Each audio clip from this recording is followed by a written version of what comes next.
प्रमद संकुलाः कृष्णा पंकजे क्षणा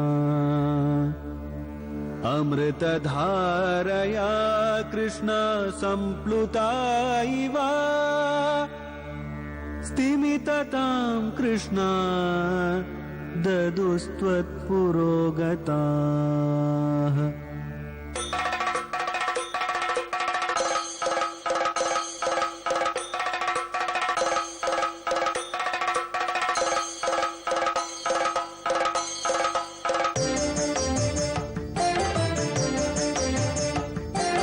குருவாயூரப்பனாம் கோகுலத்து மன்னனாம் குழந்தையாக கோலம் தரும் மாமாய வண்ணனாம் நாராயணீயமெனும் நல்விருந்தின் நாதனாம் நாமரசத்தேன் இனிமை கூட்டுகின்ற ஆயனாம் நாராயணா ஸ்ரீமன் நாராயணா நாராயணா ஸ்ரீமன் நாராயணா நாராயணா ஸ்ரீமன் நாராயணா நாராயண பட்டதிரி உருகும் பரமனா நலம் தரும் நாராயணீயம் அருள் வழங்குமே தினம் நம்மை காக்குமே. சமுஸ்வசித யௌவனமோ தரலசைசவாலங்கிருதமோ மதசுரிதலோச்சனமோ மதனமுக்தகாசாமிருதமோ பிரதிக்ஷண விலோகனோ பிரணயபீத வம்சீமுகமோ ஜகத்ரய விமோகனோ கிருஷ்ண ஜயதி மகாமகம் ஜீவிதம். உயர்ந்த நாராயணியத்தில் 19வது தசகத்தை அழகாக பூர்த்தி பண்ண நாராயண பட்டத்ரி பாகவதத்தில் இந்த 19வது தசகம் நாராயணியத்தினுடைய பூர்த்தியாக 4 ஸ்கந்தங்கள் பூர்த்தியாகிறது. பாகவதத்தினுடைய 5வது ஸ்கந்தம் நாராயணியத்தினுடைய 20வது தசகத்தினுடைய ஒரு ஆரம்பம். மனுவனுடைய வம்சத்தில் வரக்கூடிய பிரியவர்தனுடைய சரித்திரங்களை எல்லாம் சொல்றதுக்காக 20வது தசகத்தினுடைய முதல் ஸ்லோகத்தை ஆரம்பிக்க இருக்கார். அதற்குள்ள நாம் இப்போது தரிசித்துக் கொண்டிருக்கக்கூடிய திருக்கோயில் உங்களுக்கு கவனத்தில் இருக்கும். தமிழ்நாட்டில் உத்தரமேரூரிலிருந்து சுமார் 15 கிலோமீட்டர் தூரத்திலேயும் காரணி மண்டபம் என்ற ஊரிலிருந்து சுமார் 6 கிலோமீட்டர் அருகிலேயும் கோயில் கொண்டிருக்கக்கூடிய ருக்மிணி சத்யபாமா சமேத ஸ்ரீ வேணுகோபால சுவாமியின் திருக்கோயிலிலே இதோ ஒரு மூலமூர்த்தியாக சேவை சாதித்துக் கொண்டிருக்கக்கூடிய ஸ்ரீதேவி பூதேவி சமேத வரதராஜ பெருமாளின் திவ்ய தரிசனத்தை அடைகின்றோம். ஆகா, ஆச்சரியமான சேவை. நின்ற திருக்கோலம், அழகான திருமுக மண்டலம், இயற்கையாகவே அமைந்திருக்கக்கூடிய ஒரு கிரீடம், 4 கைகள், சங்கு சக்கரம் அபயகஸ்தம் என்று உத்தமமான திருக்கரங்கள், உயர்ந்த திருமண் காப்பு, சாந்தமான ஒரு முகம், பிராச்சீனமான ஒரு விக்கிரகம் என்று இந்த வரதரை தரிசிக்கும் போதே நமக்கு புலப்படுகின்றது. வரம் தரும் வரதனாக அருகிலேயே உள்ள சத்தியவிரத கஷேத்திரமான ஸ்ரீ அத்திகிரி அருளாளனை ஞாபகப்படுத்தக்கூடிய திருக்கோலத்தோடு தாமரை பீடத்தின் மேல் தாங்கிய உயர்ந்த திருவடியிலிருந்து திருமுடி வரை அவருடைய உத்தமமான தரிசனத்தை அடைகின்றோம். வரதராஜனுக்கு ஒரு புறம் ஸ்ரீதேவி நாச்சியார் நின்ற திருக்கோலத்திலே உயர்ந்த கிரீடத்தை தரித்துக் கொண்டு அழகிய திருமுகத்துடனும் இடது கையிலே தாமரையுடனும் நமக்கு சேவை சாதிக்க, மற்றொரு புறத்திலே பூதேவி நாச்சியார் ஆனவள் நின்ற திருக்கோலத்திலே கிரீடத்தை தரித்துக் கொண்டு வலது கையிலே தாமரை புஷ்பத்தை தான் தாங்கிக் கொண்டு உயர்ந்த ஸ்ரீதேவி பூதேவி சமேதனான வரதராஜ பெருமாளுடைய மூல தரிசனத்தோடு அவர்களுக்கு முன்னால் எழுந்தருளி இருக்கக்கூடிய உற்சவமூர்த்திகளான ஆழ்வார் ஆச்சாரியர்களையும் நாம் தரிசிக்கக்கூடிய பாக்கியத்தை அடைகின்றோம். இதோ பிரபன்னஜன கூடஸ்தரான நம்மாழ்வாருடைய திவ்ய தரிசனம். அது மட்டுமா, வரதனுக்காகவே தீர்த்த கைங்கரியத்தில் ஈடுபட்டு விந்தியமலை சாரலில் இருந்து பெருந்தேவி தாயாராலும் வரதனாலும் வேடுவர்கள் வேஷத்திலே காப்பாற்றி அழைத்து வரப்பட்ட ஸ்ரீ பாஷ்யக்காரரான ராமானுஜருடைய திவ்ய தரிசனம். பக்கத்திலே அமர்ந்திருக்கக்கூடிய திருக்கோலத்திலே அஸ்திமே அஸ்தி சைலாகிரே வஸ்து பைதாமகம் தனம் என வரதனை விட்டு சத்தியம் சபே வாரண சைலநாத வைகுண்டவாசேபி ரமேபிலாட்சகா என சத்தியம் செய்த சுவாமி தேசிகன் ஞான முத்திரையுடன் இடது கையிலே ஓலை சுவடியுடன் உயர்ந்த திருமண் காப்பை தரித்துக் கொண்டு சேவை சாதிக்கக்கூடிய இவர்களுடைய திவ்ய தரிசனத்தோடு இதோ நாராயணியத்தின் 20வது தசகத்தை எவ்வாறு பட்டத்திரி துவங்குகின்றார் என்ற ஒரு சிரவணத்திற்கு நாம் திரும்பிவிட்டோம். நாராயண பட்டத்திரியும் தயாராகிவிட்டார். குருவாயூரப்பா, பிரியவ்ரதஸ்ய பிரியபுத்திர பூதநாத் ஆக்னீத்ர ராஜா துதிதோ கினாபிஹி த்வாம் திருஷ்டவன் இஷ்டதமிஷ்டி மத்யே தவைவ துஷ்டியை கிருத யஜ்ஞ கர்மா. நாராயணியத்திலே பாகவதத்தில் வரக்கூடிய 4 ஸ்கந்தங்கள் முடிஞ்ச 5வது ஸ்கந்தம் ஆரம்பிக்கிறதுன்னு சொல்றோம். இதுல என்ன சரித்திரத்தை ஆரம்பிக்கிறார்னு சொன்னா, நமக்கு முன்னாடி இருக்கிற சரித்திரங்கள் கவனத்தில் இருக்கும். போன சில தசகங்கள்ல கேட்டது, சுவாயம்பு மனுவுக்கு 2 பிள்ளைகள். மனுதான் பிரம்மாவனுடைய பிள்ளையாக உலகத்தை சிருஷ்டிப்பதற்காக பிறந்தார். அந்த மனுவனுடைய 2 பிள்ளைகள்ல ஒத்தன் பேர் உத்தானபாதன் பேரு, இன்னொருத்தனுடைய பேரு பிரியவர்தன் பேரு. பிரியவர்தன் மூத்தவன், உத்தானபாதன் இளையவன். இளையவனா இருந்தா கூட துருவனுடைய அப்பாவா இருக்கிறதுனால உத்தானபாதனுடைய வம்சம். அந்த சரித்திரத்தை எல்லாம் சொல்லி 19வது தசகம் பூர்த்தியாக உத்தானபாதனுடைய வம்சத்தை பத்தி தான் அனுபவிச்சோம். அடுத்ததா பிரியவர்தனுடைய ஒரு சரித்திரத்தை சொன்னாதான் அங்க மகாவிஷ்ணுவனுடைய ஒரு அவதாரம் ரிஷபதேவனாக அவதாரம் பண்ண போறார். அதுக்காக மனுவனுடைய மூத்த பிள்ளையான பிரியவர்தனுடைய சரித்திரத்தை இந்த தசகத்துல ஆரம்பிச்சு சுருக்கமா சொல்ல போறார் நாராயண பட்டத்திரி. குருவாயூரப்பா, பிரியவ்ரதஸ்ய பிரியபுத்திர பூதநாத் ஆக்னீத்ர ராஜா துதிதோ கினாபிஹி. பிரியவர்தன் மனுவனுடைய பிள்ளை, பேர்தான் பிரியவர்தன். ராஜான்னு சரித்திரத்துல குருவாயூரப்பா நான் ஆரம்பிக்கிறேனே தவிர அவன் பரமஞானியாக இருக்கக்கூடியவன், தேகப்பற்று இல்லாதவன். பாகவதம் பல ஸ்லோகத்துல சொல்றது பிரியவர்தனுடைய ஒரு பெருமை இருக்கு. ஏன்னா பால்யத்திலேயே பிரியவர்தனுடைய பால பருவத்திலேயே நாரத மகரிஷி வந்து அவனுக்கு சின்ன வயசுலேயே ஆத்ம ஞானத்தை போதிச்சிருக்கார்.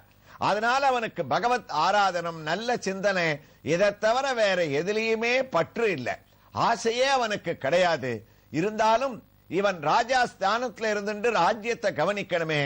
அதனால என்னாச்சு, பிரியவர்தன் இப்படி விவேகத்தோட இருக்கானேன்றதுக்காக மனு மகாராஜா, பிரம்மா, நாரதர் எல்லாரும் வந்து ஆக்னீத்ர ராஜா துதிதோ கினாபிஹி. பின்னாடி வேணா அந்த சந்ததியானது வளர போறது குருவாயூரப்பா. இப்ப பிரியவர்தன் ராஜ்யத்தை ஏத்துக்கணுமேன்றதுக்காக அவனுக்கு குடும்ப பாரத்துல பற்றை ஏற்படுத்தினார்களாமேன்னு இந்த சரித்திரத்தை ஆரம்பிக்கிறாராம். பாகவதம் 5வது ஸ்கந்தம்னு சொன்னமோனோ ஆரம்ப ஸ்லோகமே பரீட்சித்து சுகரிடத்துல அழகான ஒரு கேள்வியை கேட்டான். அந்த கேள்வியோட பதில்தான் பட்டத்திரி சொல்லக்கூடிய 20வது தசகத்தினுடைய முதல் ஸ்லோகமா அமையிறது. பரீட்சித்து கேட்ட கேள்வி, சுகபிரம்ம மகரிஷே, பிரியவ்ரதோ பாகவத ஆத்மராமக கதம் முனே கிரிகே ரமதயன் மூல கர்மபந்த பிரபாவக. குடும்ப பாரத்துல இருக்கக்கூடிய ஒத்தன் ஞானியாக இருக்க முடியுமா? இல்ல ஞானியா இருக்கக்கூடிய விவேகமான ஒத்தனை தபஸ் செய்யறத விட்டுட்டு அவனை எடுத்துன்னு வந்து குடும்ப பாரத்துல உட்கார வச்சாள்னா ராஜ்ய பாரங்கள், லௌகீக விஷயங்கள்லாம் அவனை தாக்கு பிடிக்க முடியுமா? இந்த பிரியவர்தனுடைய சரித்திரம் எனக்கு ஆரம்பிக்கச்சே முரண்பாடா இருக்க. ஞானியாவே அவனை விட்டுருக்கலாமே, அவனை விவேகியா இருந்தவனை எதுக்காக குடும்ப பாரத்துல கொண்டு இலக்கினா? இது சாத்தியமா? ஒருவனாலேயே ரெண்டுத்தையும் சமாளிக்க முடியுமான்னு கேட்டாராம். அப்ப சுகபிரம்ம மகரிஷி சொன்னார், அப்பா ஒன்னே ஒன்னு தெரிஞ்சுக்கோ, மகதம் கலு விப்ரவர்ஷே உத்தம ஸ்லோக பாதயோகோ சாயான்விருத்த சித்தானம் குடும்பே ஸ்பிருகதாமதி. அதாவது வாழ்க்கையில ஒரு குடும்ப பாரத்துல இருந்து கூட ஞானியாக இருக்கிறவன் லோகத்துல இருக்கான்பா. பரீட்சித்து, நீ கேட்டது நியாயம்தான். ஞானியா இருக்கிறவனுக்கு குடும்ப பாரம் முடியாது. என்னால முடியலையே.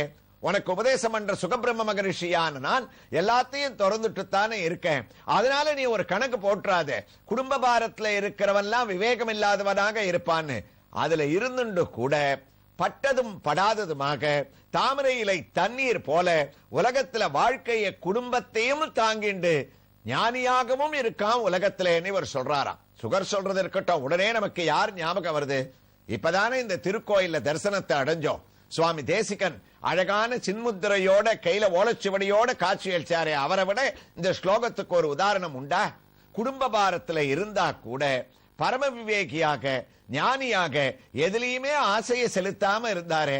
அதனால தான் அவருக்கு ஆசை இல்லாம இருக்கான்னு பரீட்சை பண்ணணும்ன்றதுக்காக காஞ்சிபுரம் கஷேத்திரத்துல தேசிகன் வம்சவிருத்திக்காக அவர் போகக்கூடிய ஒரு சந்தர்ப்பத்துல அங்க இருக்கக்கூடிய ஒரு பெண்மணி அவருக்கு அரிசியோட ஒரு சவரன் தங்க நாணயத்தையும் கலந்து போட்டுட்டாளாம். இவருக்கு இதை எடுத்துக்கிறாரா இல்லையான்னு பார்க்கலாம்னு நேர வீட்டுக்கு வந்தார். வம்சவிருத்தியை முடிச்சுட்டு சுவாமி தேசிகன் இருக்கக்கூடிய அந்த அரிசியை அப்படி கொட்டினார். அதுல இந்த தங்க நாணயம் வந்தது. அடாடா, இது எப்படா வந்துருத்து? இது நமக்கு ஆசை வைக்க கூடாதே, நமக்கு இன்னைக்கு வேண்டிய ஆகாரத்துக்கு இருக்கக்கூடிய வஸ்துவுக்கு தானே வம்சவிருத்தியை எடுக்கிறோம்னு ஒரு குச்சியை எடுத்தாராம். அந்த குச்சியால தங்க நாணயத்தை வெளியில வாசல்ல தள்ளிவிட்டார் அவர். அப்ப மகாலட்சுமிக்கு கோபம் வந்துருத்தான். நம்ம உதாசீனப்படுத்திட்டானே, இவன் இப்படி நம்மள ஒரு குச்சியால தள்ளிட்டானே அப்படின்னு என்ன பண்ணா, ஒரு ஏழை பிராமணரை வந்து சுவாமி தேசிகன் கிட்ட கேட்க வச்சா, எனக்கு கல்யாணம், என்னுடைய கல்யாணத்துக்கு பணம் இல்ல, நீங்க தான் எப்படியாவது உதவி பண்ணணும்னு. விவாகம்னு வந்து ஒரு பிரம்மச்சாரி கேட்டா மறுக்கவே முடியாது. இவர்கிட்ட திரவியம் எங்க இருக்கு? குடும்ப பாரத்துல இருந்துன்னு சுவாமி தேசிகன் பரம ஞானியாக இருக்காரு, இல்லேன்னு சொல்லலையாம். நேர காஞ்சிபுரத்துல பெருந்தேவி தாயாருடைய சன்னதிக்கு அழிச்சுட்டு போனார். அந்த பிரம்மச்சாரியை நிக்க வச்சார்.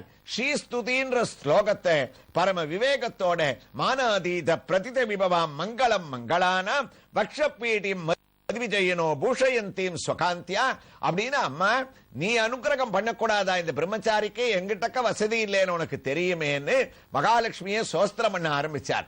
எல்லா சோஸ்திரத்துக்குமே முடிவுல தான் பலஸ்ருதி.